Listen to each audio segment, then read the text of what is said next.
रुक जाएं। आज आप एक ऐसे अदल की कहानी सुनने वाले हैं जिसने ना सिर्फ दिल बदल दिया बल्कि एक गैर मुस्लिम को इस्लाम की रोशनी दिखा दी। एक बार एक यहूदी और हजरत अली रजी अल्लाह अन्हु के दरमियान एक ज़िरा का झगड़ा हुआ। यहूदी ने दावा किया कि ज़िरा उसकी है। हजरत अली रजी अल्लाह अन्हु ने कहा कि ये मेरी है और मैंने इसे खो दिया था। दोनों अदालत में पहुंचे और हैरत की बात यह थी कि खलीफा वक्त खुद मुल्जिम की कुर्सी पर खड़े थे, जबकि यहूदी मुद्दई था। काजी शुरैन ने एहतराम से पूछा, ए अमीरुल मोमिनीन, आपके पास क्या सबूत है? हजरत अली रजी अल्लाह अन्हु ने फरमाया कि मेरा गुलाम कनबर गवाही दे सकता है। काजी ने कहा कि कानून के मुताबिक गुलाम की गवाही अपने आका के लिए कबूल नहीं हो सकती। ये सुनते ही हजरत अली रजी अल्लाह अन्हु ने बगैर गुस्से बगैर बहस किए फैसला कबूल कर लिया।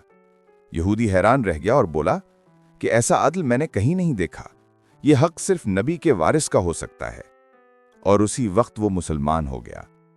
दोस्तों, अगर आप भी चाहते हैं कि हम आप तक ऐसी सच्ची, हिकमत भरी और ईमान को जगा देने वाली कहानियां पहुंचाते रहें, तो आपका एक सब्सक्राइब मेरे लिए नहीं, इल्म की खिदमत के लिए फायदा बन जाता है। चैनल को सब्सक्राइब करें ताकि ये सफर जारी रहे।